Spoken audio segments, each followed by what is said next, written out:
I look really pale today. Hey guys, I hope you are all doing awesomely. It's the weekend, it's another weekend vlog, and today is an extra special one because this week I hit 100 YouTube videos. I can't believe I've somehow managed to grind out 100 videos for you guys, but I hope you've enjoyed every single one of them. And thank you for giving me the motivation to continue doing these videos. In this video, I also have this awesome rainbow cake, which PlayStation sent to us, which I've been eating far too much of.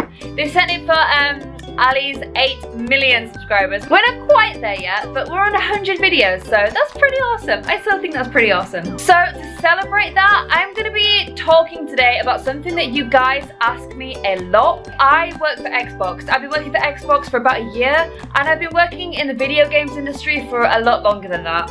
And you guys often want to know how to work in the video games industry. So this video is going to be about how to get a job in the video games industry.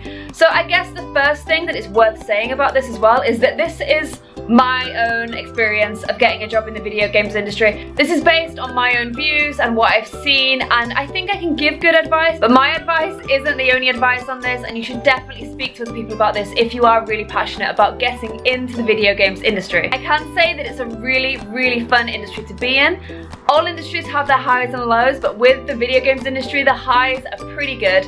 And at the end of the day, you may be grinding out emails or PowerPoints or Excels, but the thing is, you're doing it for video games. And as somebody who's been passionate about video games my whole life, there is something rewarding about doing that. It means no day is ever boring, and it's such a fun industry to work in, and there's so many great people in it as well. So first things first is a few kind of home truths that I want to get out of the way. Number one, you don't get into the video games industry by being good at video games. So a few exceptions to this are maybe you are good enough at a game to get into esports, so that might be the esports side of the video games industry.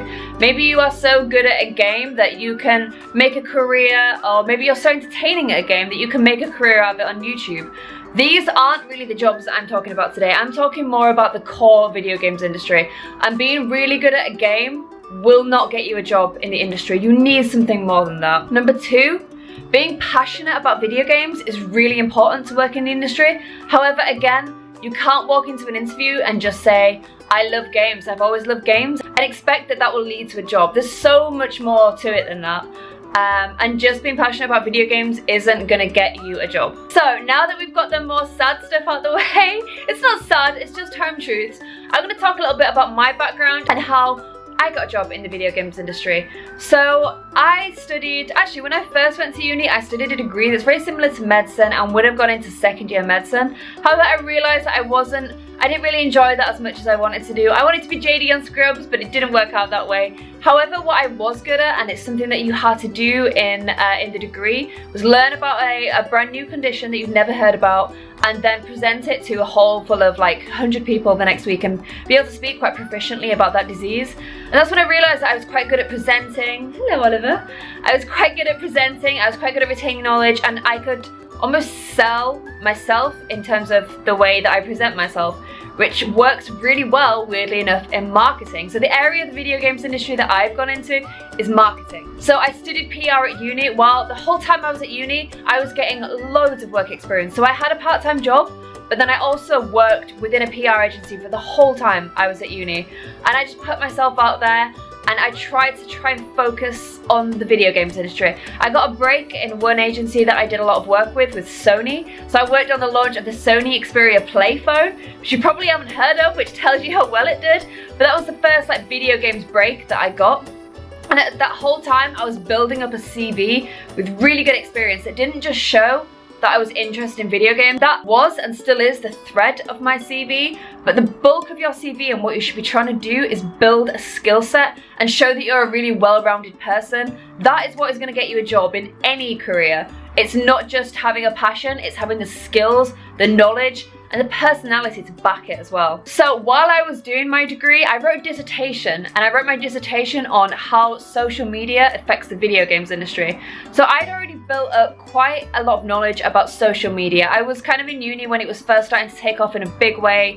I actually got flown out to Portugal at one point to do a talk on social media because I'd set up a blog and just generally made myself an expert, not in video games, but in a skill set which was social media, understanding it, be able to write strategy for it, and being able to go into a company and handle that side of their business. While I was doing my dissertation, obviously on video games, I interviewed Graham Boyd, who I now work with. So another really important point to take away from this is networking. Meeting people, letting them see that you are a great person that would work really well in their business. That is such an important part of any job, but especially in the video games industry. It's a very tight-knit community. Everybody knows everyone. You know, the fans between Sony PlayStation and Xbox may argue about their consoles, but within the industry, it's not like that at all. Like, I've worked at Sony. There's a lot of people in Xbox who've worked at Sony before. There's a lot of people in Sony who've worked at Xbox. There's a lot of people in rival publishers who've worked the other side. And in general, there's no hard feeling within the games industry. Like, I talk to the people at PlayStation. We chat about how we're doing and our successes. We're friends with those guys and we email them. There's definitely no like hard feelings within the games industry. It definitely feels like something out of the games industry. So networking is so important. So when I graduated from uni, I worked on the Sony account for a little while longer. I moved to London with the Sony account. Then I moved to another agency and started working on lots of social accounts for Capcom. So I worked on Resident Evil, Devil May Cry, Remember Me, Kami, Dead Rising. I worked across like a whole breadth of titles and made lots of connections through that. Ironically, two of the PMs, they're the product managers, the people that manage those games that I worked with at Capcom, I now work with at Xbox. So again, networking is so important. And then I moved to another agency where I started working on the social strategy for Xbox EMEA. So that is basically Xbox outside of the US. That's what I do in my job now. That's the guys that I handle.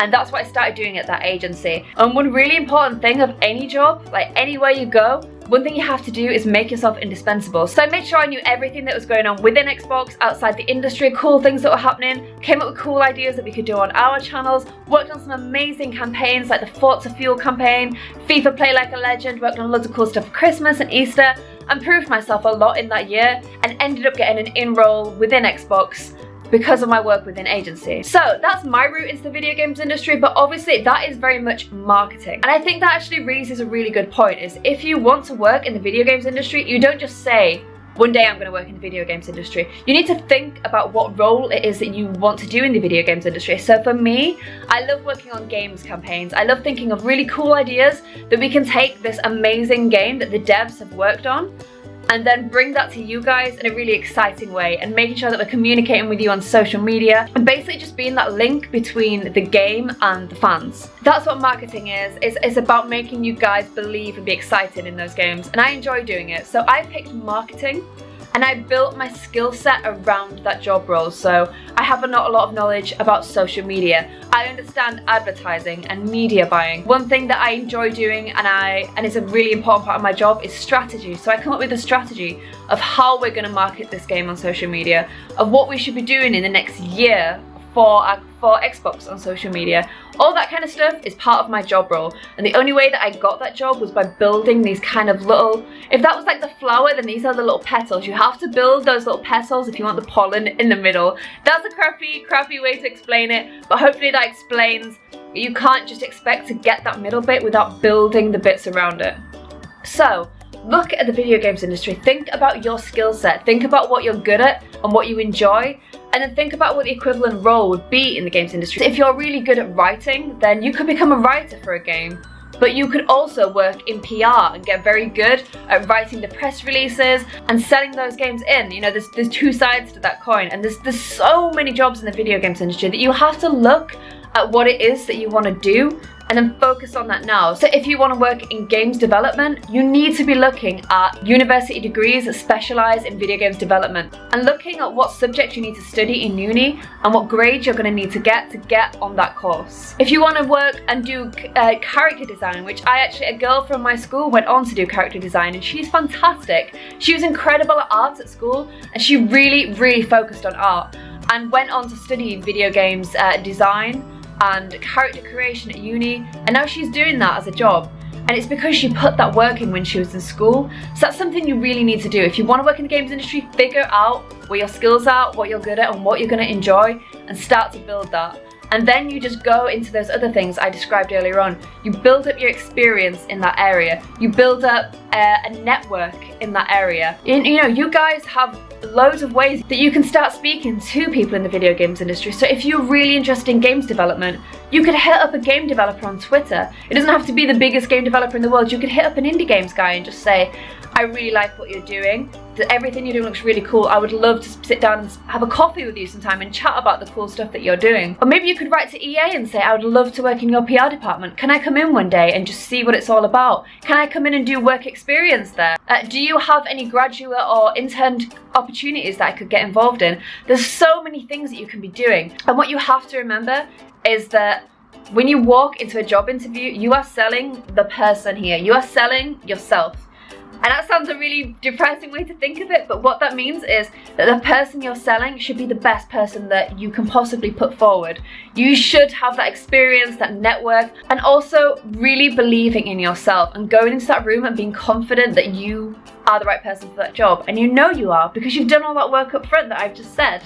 Anyway guys, I realize I've talked a lot and this is a bit more serious than my usual videos, but I feel really lucky to have got a job. Well, I guess luck isn't the right word for it. I feel fortunate to have got a job in the video games industry, but I made my own luck. I did a lot of work, I grinded a lot of hours, and when everybody else might have been out partying at uni and enjoying themselves, I was getting the experience, which means now I've got to where I wanted to be. And you guys can all totally do the same if this is something that you want to do. I hope this helped anyway. If it did, please leave a comment below. And if there's any other subjects like this that you want me to address, I'm totally happy to sit down and just chat with you guys and try and give you some advice. I'm not the best person for advice, but what little I have, I'm totally happy to pass on. If you guys enjoyed this video, please leave me a thumbs up below, and I'll see you guys in the next video. Bye!